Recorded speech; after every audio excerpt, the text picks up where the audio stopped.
Pakistan is an agricultural country, right? 20% of GDP is from agriculture, 40% of direct employment. If you include indirect, it's almost 60% of our people work in agriculture. And the fertilizer sector, just talking about urea manufacturing, is 6 million tons. And those 6 million tons essentially enable the agri-productivity of Pakistan.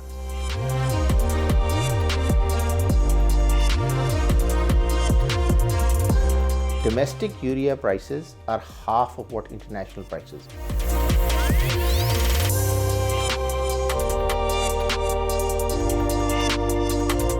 So that's the value add of a domestic urea production sector to the farmers of Pakistan.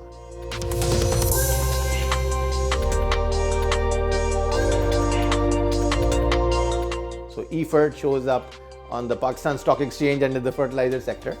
But we're the only company in that sector that offers end-to-end seed-to-harvest solutions. So we have a business that now has a full portfolio of seeds.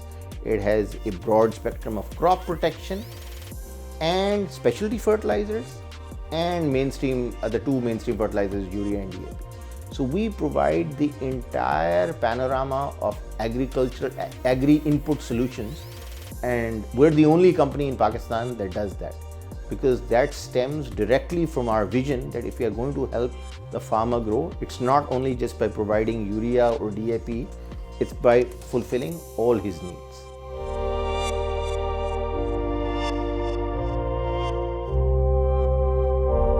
On market access, we launched a business now 18 months ago that we call Engro Logistics, E-Logistics. You might have seen some of our trucks on the roads in Pakistan. They are white with the green livery. And that business is dedicated for agricultural transport to improve market access. We've started with our own business, and currently we're one of the top 10 fleets in Pakistan. As we scale that business up, inshallah, this year, we're looking to become the third or fourth largest fleet by the end of this year.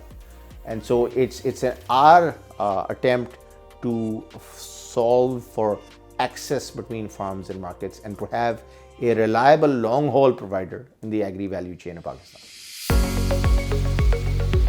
No doubt that technology has a tremendous role to play, but I think people need to figure out what's the problem they're trying to solve and then really develop a solution that addresses that problem.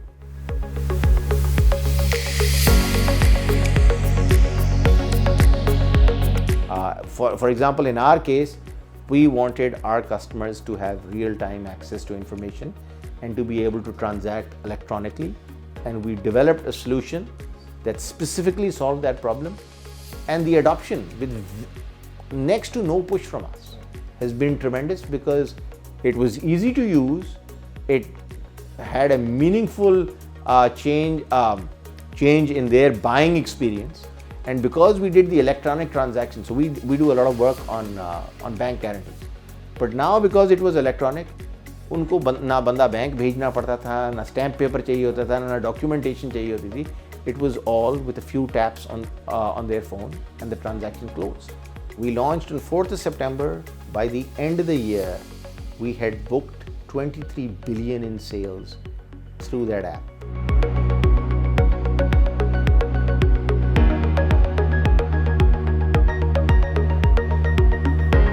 The one support that we would want from the government is to continue to ensure the availability of low BTU gas from Mari and any other areas that may be for the fertilizer sector.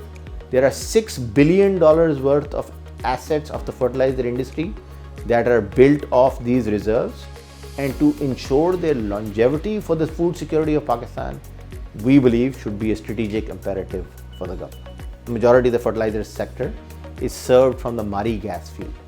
Mari gas is low BTU gas. Low BTU gas cannot go into the normal pipeline network. It will not be of any use. Were it to arrive in your or my home, chula usse nahi jalega. Having said that, it is the best use of low BTU gas is number one fertilizer. A distant second would be power.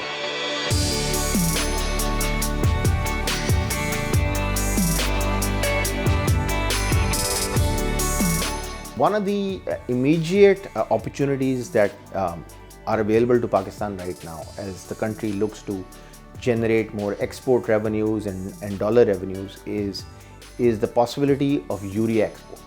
And again, why are we able to export? Because we have global scale assets in Pakistan, and those assets are therefore competitive globally. If gas is available and is provided to companies who have excess capacity, then there is the potential for urea, as if export urea was a company, to be the largest exporter in Pakistan. So if approval was given today and gas was made available, Pakistan could be exporting as of next month. I am very optimistic कि हमारा जो future है हमारे मुल्क का, हमारी कौम का, बहुत ब्राइट है. इसके लिए हार्ड वर्क एंड एजुकेशन, ये दो चीज़ें हमें बहुत ज़रूरी है. माशाल्लाह we have a very large young demographic. आधी हमारी पॉपुलेशन 25 साल के से या कम है, तो यंग लोग बहुत हैं, एनर्जी बहुत है, पैशन बहुत है. हमारा काम एक मुल्क की हैसियत से, एक माशरे की हैसियत से होना चाहिए कि हम अपने नौजवान को एजुकेट करें, और उन नौजवानों का काम होना चाहिए कि वो दिल लगा के काम करें.